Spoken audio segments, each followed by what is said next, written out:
eh, menyirami sampai berkecambah, disemai. Nah, itu adalah membersihkan gulma dan lain sebagainya. Itu sebenarnya adalah peran perempuan. Tapi biasanya dalam pembuatan kebun bibit rakyat, perempuan ini menurut analisisnya kementerian ini adalah tidak dilibatkan ya. Jadi tiba-tiba ini nih ada kebun, ada lahan kita harus manfaatkan. Ayo nanti wes soal ini kita ibu pokoknya bagian penyemaian dan pengecambahan sama ibu-ibu ngisi polybag udah gitu aja. Tapi dia dalam perencanaannya, terus kemudian sistem tata kelola itu ternyata kurang dilibatkan. Nah akhirnya ini dianggap sebagai kesenjangan karena ada banyak faktornya ya, termasuk tadi bahwa ada anggapan bahwa pekerjaan pembibitan itu pokoknya adalah bidangnya laki-laki. Nanti pasti nyasarnya yang pertama itu adalah di kelompok tani. Yang mana kelompok tani ya pasti lebih banyak anggotanya adalah laki-laki dibandingkan perempuan. Karena perempuan di pertanian ini juga dianggap sebagai apa namanya pendukung ya dari bapak-bapak yang utama ini. Jadi backup sistem menanggapannya seperti itu. Akhirnya melihat ini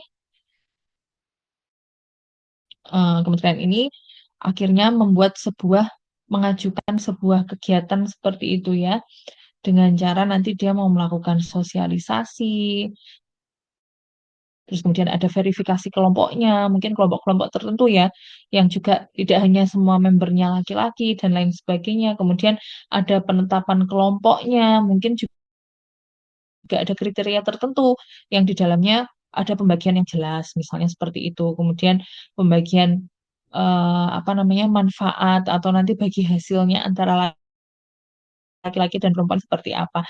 Dan itu didampingi gitu, bukan asal diberikan aja uangnya terus kemudian dibuat pembibitannya, tapi dia juga apa namanya ada upaya untuk verifikasi kelompok taninya, kemudian penetapan kelompok bibinya, terus kemudian ada pendampingan oleh penyuluhnya. Jadi di kegiatan ini sudah tampak ya bahwa sebenarnya Kementerian Lingkungan Hidup itu ingin memastikan bahwa baik laki-laki maupun perempuan di kelompok tani itu mendapatkan akses dan karena perannya itu sama, ada perannya gitu ya antara laki-laki dan perempuan ya, inginnya manfaatnya itu juga bisa dirasakan secara adil baik pada laki-laki dan perempuan. Oke, terima kasih untuk kelompok 2. Silakan terakhir kelompok 3 bisa lanjut presentasi.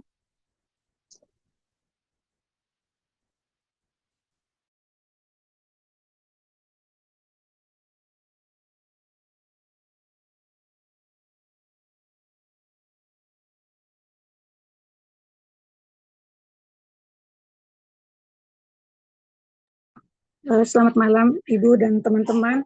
Terima kasih untuk kesempatannya. Kami dari kelompok 3 sebagai bahan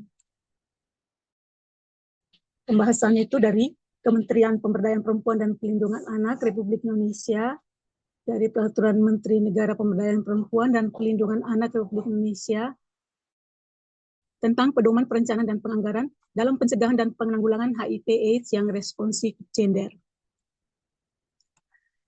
Upaya untuk mengurangi kesenjangan antara laki-laki dan perempuan, di mana tim pengarus utamaan gender bidang kesehatan melakukan beberapa upaya seperti komunikasi informasi dan edukasi mengenai pedoman perencanaan dan penganggaran dalam pencegahan dan penanggulangan HIV/AIDS yang responsif gender.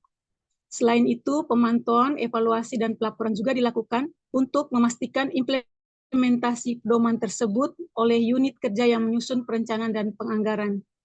Pentingnya integrasi gender dalam pelayanan VCT dan servis lainnya, meskipun terdapat tantangan seperti kurangnya dorongan dari donor untuk mengintegrasikan isu gender dalam perencanaan dan pelaksanaan. Untuk aksesnya, itu terdapat beberapa poin. Adanya miss opportunity untuk menemukan ODA laki-laki, karena VCT pra PMT City hanya dilakukan terhadap ibu hamil saja. Yang pertama, terbatasnya ketersediaan layanan PCT. Kedua, layanan PCT belum menjangkau seluruh sasaran, khususnya sasaran dengan resiko tinggi tertular HIV. Tiga, layanan PCT belum diselenggarakan dengan memperhatikan kebutuhan dan karakteristik calon penggunanya. Keempat, ketersediaan layanan PCT belum memadai jumlah pelayanan kesehatan. Yang keempat, belum memadainya kegiatan sosialisasi tentang layanan PCT. Kelima, lembar balik dan alat peraga kurang digunakan pada saat konseling.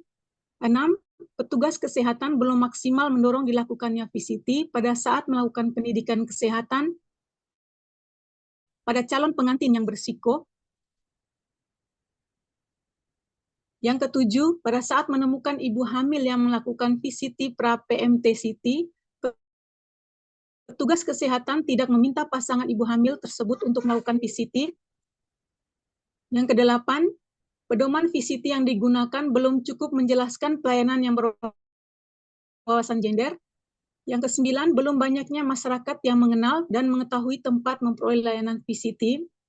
Yang kesepuluh, stigma terhadap AIDS dan ODA menghambat orang untuk melakukan PCT. Yang kesebelas, pengetahuan perempuan tentang HIV AIDS lebih rendah daripada laki-laki. Sekitar 29,9% perempuan menikah dan 41,3% laki-laki menikah mengetahui cara pencegahan penularan HIV. Yang terakhir, masih sedikit pasangan yang mendiskusikan masalah HIV AIDS. Pada kontrol, PUG di lingkungan Kementerian Kesehatan diperkuat dengan adanya kesepakatan bersama antara Menteri Negara Pemberdayaan Perempuan dan Perlindungan Anak dengan Menteri Kesehatan tentang pelaksanaan pengarus utamaan gender di bidang kesehatan. Yang kedua, Kementerian Kesehatan Republik Indonesia telah menyusun panduan perencanaan penganggaran yang responsif gender di bidang kesehatan. Lalu untuk manfaatnya, adanya kemampuan politis yang tertera dalam dokumen perencanaan strategis termasuk kemauan dari para perencana program untuk menerapkan ARG. Dua, tersedianya data yang terpilah menurut jenis kelamin. Yang ketiga, adanya perencanaan dan atau penanggung jawab program yang memiliki kemampuan untuk melakukan analisis gender.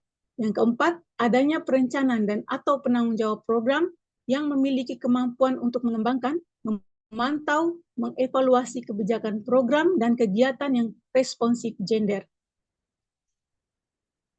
Hal ini untuk membantu dalam penganggarannya yang berupa satu, anggaran khusus target gender, yang kedua, anggaran kesetaraan gender, yang ketiga, anggaran pelembagaan kesetaraan gender. Poin yang keempat, rencana aksi. Rencana aksi dari keputusan Kementerian PPA mencakup langkah-langkah yang harus diambil dalam implementasi pedoman perencanaan dan penganggaran responsif gender dalam upaya pencegahan dan pengendalian HIV/AIDS.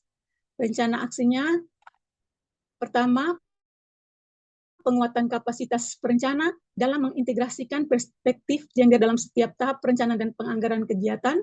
Yang kedua, pelaksanaan analisis gender untuk memastikan bahwa kebutuhan spesifik berdasarkan gender diperhitungkan dalam perencanaan dan penganggaran. Yang ketiga, penyusunan penyataan anggaran gender untuk memastikan alokasi anggaran yang responsif gender dalam program-program kesehatan terkait HIV/AIDS. Yang keempat, pemantauan dan evaluasi secara berkala untuk efektivitas implementasi pedoman dalam mengurangi kesenjangan akses, kontrol, dan manfaat antara laki-laki dan perempuan. Yang bertujuan untuk memberikan panduan yang jelas bagi perencanaan di berbagai tingkat Kementerian Kesehatan Republik Indonesia dalam menerapkan prinsip-prinsip gender secara efektif. Sekian Ibu presentasi dari kami kelompok 3. Terima kasih. Baik, terima kasih untuk kelompok 3 paparannya. Kalau untuk yang Kementerian Pemberdayaan Perempuan dan Perlindungan Anak, ini jelas dia menjalin kerjasama ya dengan Kementerian Kesehatan ya. Dan masalah yang diangkat atau isu yang diangkat tadi adalah jumlah peserta VCT. VCT ini adalah voluntary counseling test, tes yang diterapkan atau tes yang digunakan untuk biasanya ibu hamil mengetahui apakah seseorang itu terinfeksi HIV/AIDS atau tidak.